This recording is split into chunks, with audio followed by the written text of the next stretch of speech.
भागवत गीता के 15 उपदेश। श्री कृष्ण ने अर्जुन को 5000 साल पूर्व जो गीता के उपदेश दिए थे उनका पालन करके आज तक कितने ही प्रसिद्ध व्यक्तियों ने अपने जीवन को सार्थक और सफल बनाया है। गीता उपदेश मानव जाति के लिए सूर्य के समान है जो अज्ञान रूपी अंधकार से मुक्ति दिलाता है। मानव जाति के लिए गीता के उपदेशों की उपयोगिता और सार्थकता सदा बनी रहेगी। यह गीता उपदेश वो परम सत्य है जिसे अपनाकर हर व्यक्ति दुख क्लेश मुक्त होकर सफल और सुखद जीवन व्यतीत कर सकता है। यहाँ 15 ऐसी बातें आपको बताई जाएंगी जिसके ज्ञान की ज़रूरत हर व्यक्ति को पड़ती है। मनुष्य का संघर्ष जितना बाहरी होता है उतना ही आंतरिक भी चलता रहता है। सोच और कर्म का संतुलन ही सफल जीवन का मंत्र है।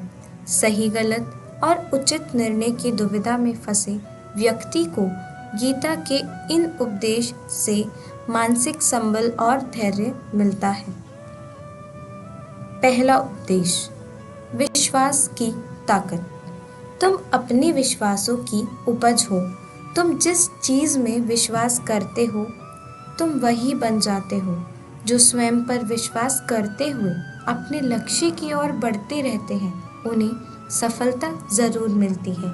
अगर व्यक्ति अपने लक्ष्य के लिए कर्म में पूरे मन से लग जाता है तो उसे कर्म करने में जो खुशी मिलती है उससे सफलता उसके कदम चूम लेती है।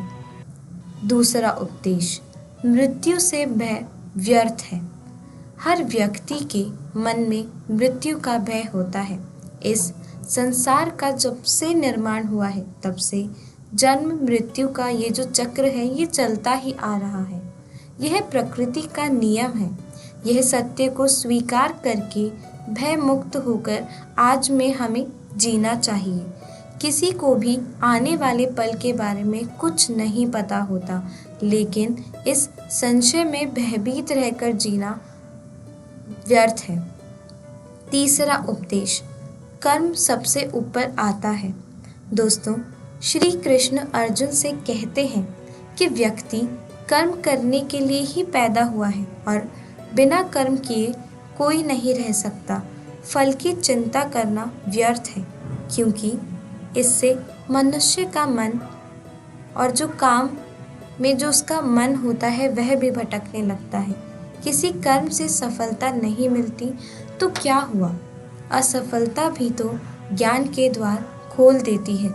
अगर बिना फल की चिंता किए कर्म करते रहेंगे तो सफलता और मन की शांति जीवन भर तुम्हारे साथ रहेगी। जो कर्म फल से विरक्त होकर कर्म करता ही जाता है उसका आध्यात्मिक ज्ञान बढ़ जाता है। चौथा उपदेश, हमेशा स्वार्थी होना गलत है।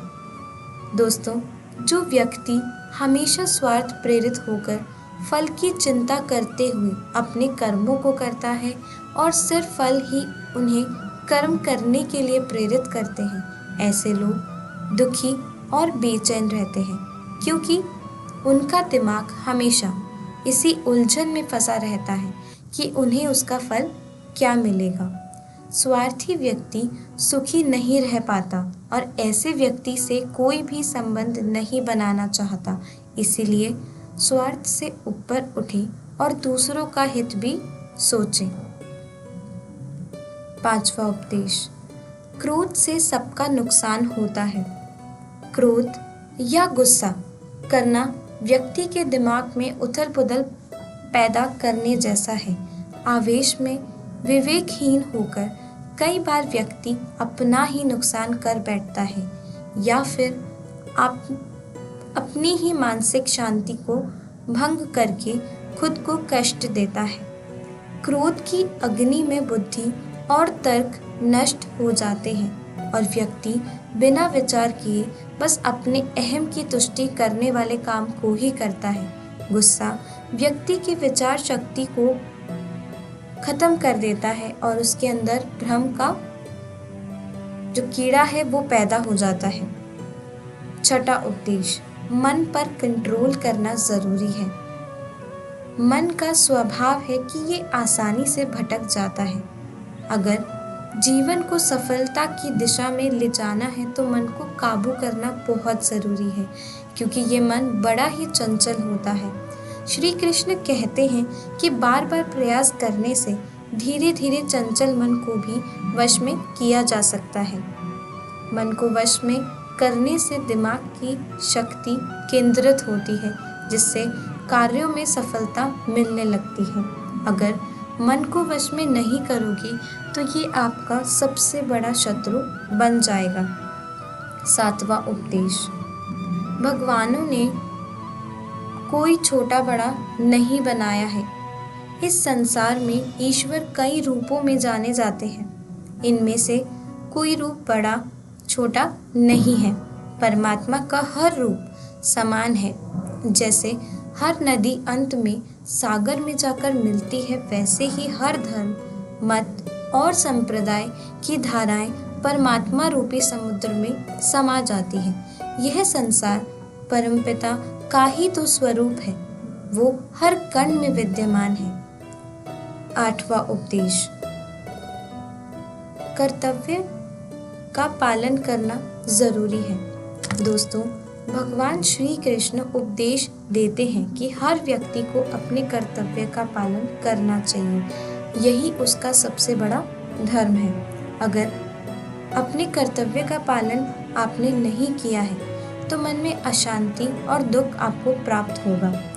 अपनी पसंद नापसंद, मोह बैर को किनारे रखकर अपना कर्तव्य करो। किसी अन्य व्यक्ति का कर्म आपको कितना भी आकर्षित करे, उसके प्रलोभन में ना आए। कष्ट में रहते हुए भी अपने कर्म करना दूसरों की नकल करने से हमेशा श्रेष्ठ होता है। अपने कर्म और कर्तव्य का पालन ही जीवन का सही मार्ग है, क्योंकि कर्म करना अकर्मण्यता से हमेशा बेहतर है। कर्तव्य में दोष देखकर पीछे ना हटें, क्योंकि हर कर्म में कोई ना कोई छोटा बड़ा दोष हो सकता है। जैसे अग्नि के साथ धुआं भी होता है। सदैव कर्म करो। कर्म करने से पहले विचार करो, लेकिन बहुत ज़्यादा विश्लेषण मत करो। अधिक विश्लेषण संशय और अकर्मण्यता पैदा करता है। नवा उपदेश, ध्यान करने से परमात्मा का अनुभव किया जा सकता है। श्री कृष्ण कहते हैं कि शारीरिक कर्म से ज्ञान का मार्ग उच्च है और ज्ञान मार्ग से भी ऊपर ध्यान मार्ग है। ध्यान मार्ग पर बढ़ने से ईश्वर को अनुभव किया जा सकता है। जो व्यक्ति मन और इंद्रियों को शांत करके पूर्ण विश्वास से अपना ध्यान भगवान में लगाता है, उसे ईश्वर का ज्ञान और अस्तित्व अवश्य अनुभव होता है। जो हर जगह, हर जीव, हर मनुष्य में ईश्वर को देखता है, सबके हित में लगा रहता है, उस पर परमपिता भी अवश्य रूप से कृपा करते हैं। ज्ञान मार्ग हो या भक्ति मार्ग, समर्पण, प्रेम, विश्वास ही आपको ईश्वर के प्रकाश की ओर ले जाता है। भगवान की पूजा बहुत से लोग करते हैं, लेकिन उन्हें शांति क्यों नहीं मिलती? क्योंकि भगवान आपके मन में ही विराजमान है। उसे पता है कि आपका भाव क्या है। 10वां उपदेश, अधिक शक करने वाला कभी खुश नहीं रह सकता। श्री कृष्ण गीता में कहते हैं कि संशय करने वाले का विनाश हो जाता है, इसीलिए संदेह करने से बचें। अधिक संदेह करने से मन की शांति भंग हो जाती है और व्यक्ति भ्रमित होकर अपने संबंधों को नष्ट कर देता है। जिसे शक करने की आदत पड़ जाती है, उसे इस लोक या परमलोक में भी शांति नहीं मिलती है। सत्य की खोज ठीक है, लेकिन बिना सच जाने कल्पनावश होकर संदेह करने का अंत दुख, क्लेश और पश्चाताप का कारण बनता है। 11वां उपदेश, अति करने से बचें। दोस्तों, जीवन में संतुलन बहुत जरूरी है। किसी भी चीज़ की अति करना अच्छा नहीं है। जैसे सुख आने पर प्रमाद होता है और दुख आने पर निराशा में डूबा रहना, दोनों ही बातें गलत है।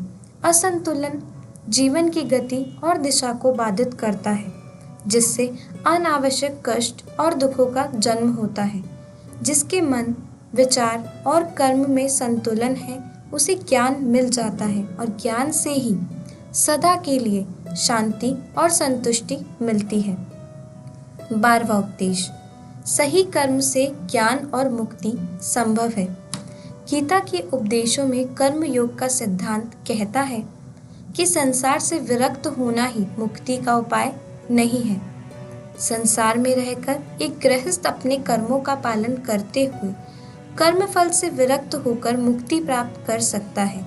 सही विचार और उचित कर्म भी आसक्ति को खत्म करने में सक्षम है। अच्छे कर्म कभी व्यर्थ नहीं जाते, चाहे ये दुनिया हो या फिर वो परलोक। 13वां उपदेश, ज्ञान और कर्म एक ही है। एक अज्ञानी कर्म और ज्ञान को अलग अलग समझता है, लेकिन एक ज्ञानी जानता है कि दोनों एक ही है। लोग ज्ञान की बातें तो करते हैं, लेकिन उसका पालन नहीं करते। बिना पालन किए ज्ञान कोरा रह जाता है, ज्ञान का अनुभव नहीं होता। गीता कहती है कि ज्ञान पढ़ने की नहीं बल्कि अनुभव करने की वस्तु है और अनुभव किए बिना आप उसे प्राप्त नहीं कर सकते। 4था उपदेश, इच्छा दुखों का मूल है। इस संसार में जितनी भी चीजें सांसारिक सुख की श्रेणी में आती हैं, उनकी एक शुरुआत और अंत जरूर होता है। इन सांसारिक सुखों का अंत दुख, कष्ट और दुर्गति के रूप में होता है। इच्छाओं का अंत नहीं है, एक पूरी होती है तो दूसरी नई इच्छा जागृत हो जाती है। हर इच्छा से प्रेरित होकर कर्म करना गलत है, क्योंकि ऐसे तो अनुचित कार्य भी होंगे। इच्छाओं से विचलित ना हो, उन्हें एक विरक्त दर्शक बनकर देखें तो वे चली जाएंगी। 15वां उपदेश, भगवान ही सबसे बड़ा सहारा है। परमपिता ही एकमात्र हमारा आधार है। इस संसार में कोई भी अकेला नहीं है। ईश्वर में विश्वास रखते हुए जो मनुष्य कर्म पथ पर बढ़ता जाता है, वो सदा शांति, सुख और मुक्ति पाता है। भूत और भविष्य की चिंता करना व्यर्थ है। वर्तमान ही सत्य है। जो भी पूर्ण समर्पण से ईश्वर की शरण में आता है, परमात्मा उसका कल्याण अवश्य करते हैं।